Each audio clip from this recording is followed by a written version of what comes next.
રાજ્યમાં આગામી તારીખ 27/2/2025થી 10/3/2025 સુધી ધોરણ 10 અને 12માની પરીક્ષાનું આયોજન થનાર છે.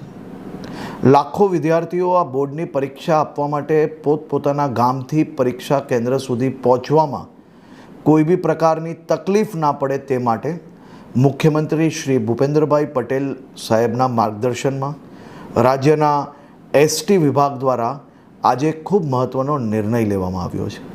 આજે 250થી વધારે એક્સ્ટ્રા ટ્રીપો આ વિદ્યાર્થીઓની સુવિધાઓ માટે ચાલુ કરવાનો નિર્ણય લેવામાં આવ્યો છે, જેમાં રાજ્યના અલગ અલગ એસટી ડિવિઝનો દ્વારા 85 જેટલા રૂટોની અરજી મળી ચૂકેલી છે. પરંતુ એના સિવાય બી અનેક ગામો, જિલ્લાઓ ક્યાં કોઈ બી સ્કૂલ દ્વારા જો અમને જાણકારી આપવામાં આવશે કે માહિતી આપવામાં આવશે, માંગણી કરવામાં આવશે, તો આ ટ્રીપો વિદ્યાર્થીઓની સુવિધાઓ માટે ચાલુ કરવાનો નિર્ણય લઈને એસટી વિભાગ વધુમાં વધુ વ્યવસ્થાઓ કરવા માટે કટિબદ્ધ છે. રાજ્યના સૌ વિદ્યાર્થીઓને ઉજ્જવલ ભવિષ્ય માટે ખૂબ ખૂબ શુભકામનાઓ.